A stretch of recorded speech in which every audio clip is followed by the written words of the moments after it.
Hi friends, బెల్లం, పుట్నాల పప్పు, కొబ్బరి, గోధుమ పిండితో హెల్తీగా సూపర్గా కజ్జికాయలు చేద్దామండి. పిల్లలకి తినడానికి పండుగలు వచ్చినప్పుడు చేస్తారు కదా. ఇప్పుడు వినాయక చవితి వస్తుంది కదా, పిల్లలకి చేసివ్వండి. నేను గోధుమ పిండిలో కొంచెం చిటికెడంతా సాల్ట్ వేసానండి. టేస్ట్ కోసం వేడి నెయ్యి కానీ సన్ఫ్లవర్ ఆయిల్ కానీ మీ దగ్గర డాల్డా ఉన్న వేడి చేసి ఆ గోధుమ పిండిలో వేయండి. వేడి ఆయిల్ వేయడం వల్లే మనకు చాలా బాగా క్రిస్పీగా వస్తాయండి కజ్జికాయలు. ఇలానే చేసుకోవాలండి. నేను మురుకులైనా ఇలానే చేస్తాను. కానీ ఇప్పుడు కజ్జికాయలు చూడండి, పిండి ఆయిల్ ఎంత వేడిగా ఉందో, ఆయిల్ సరిపోయిందా లేదా అనడానికి ఇలా పిండిని ఇలా అన్నప్పుడు మన చేతికి ఇలా ఉండలాగా ఉంటుంది. అప్పుడు సరిపోయింది అనుకోవాలండి మనము. తర్వాత మనము సరిపడినన్ని వాటర్ వేసి పిండి బాగా మెత్తగా కలుపుకోవాలి. చూడండి వీడియోలో పిండి ఎలా కనిపిస్తుందో అంత స్మూత్గా ఉండాలి. దీన్ని మనం ఒక గిన్నెలో కానీ కవర్లో కానీ లేకుంటే క్లాత్ వేసి ఒక 20 నిమిషాలు అలా ఉంచేయాలండి, నానబెట్టుకోవాలి.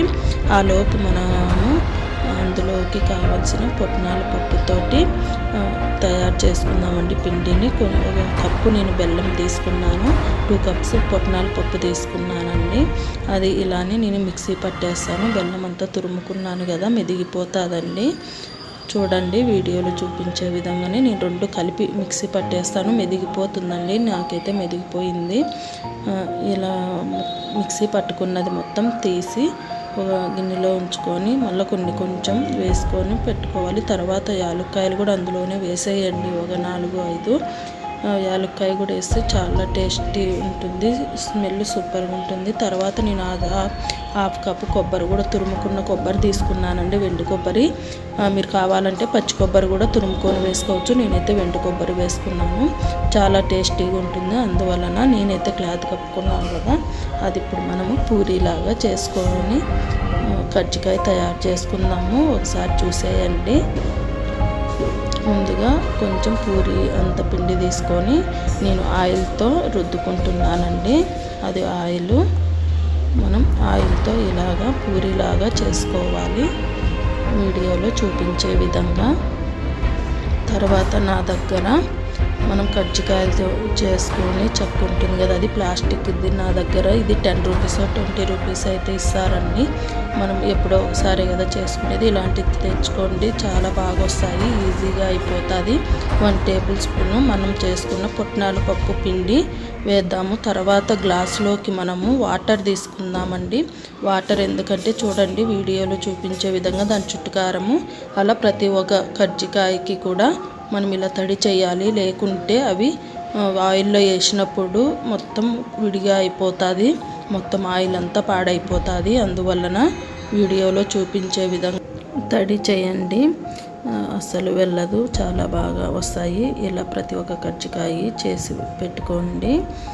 అలాగే చూడండి వీడియోలో చూపించే విధంగానే మనం పూరి చేయాలి. పూరి తర్వాత అలా చేసుకొని పక్కన పెట్టుకోవడమేనండి మొత్తం కజ్జికాయలు కూడాను.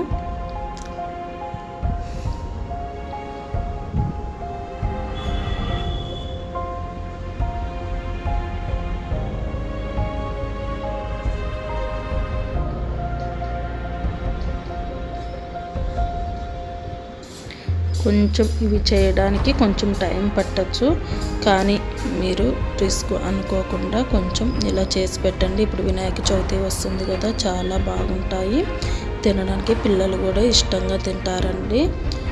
వినాయక చవితికి కానీ ఇలా పండుగలకి చేస్తారు కదా, కానీ స్నాక్స్ కావాలి కదా పిల్లలకు, ఇలా చేయండి. కొంచెం ఆయిల్ చాలా వేడిగా ఉండకూడదు, అట్లా అని చాలా తక్కువగా కూడా ఉండకూడదు, మీడియంగా ఉన్నప్పుడు సిమ్లో పెట్టుకొని కాల్చుకోండి, చాలా బాగుంటాయి. బెల్లంతో చాలా టేస్టీగా ఉంటాయి. ఈ వినాయక చవితికి ప్రతి ఒక్కరు ఇలా చేస్తారనుకుంటున్నాం. నచ్చితే సబ్స్క్రైబ్ చేయండి ఫ్రెండ్స్. Thank you.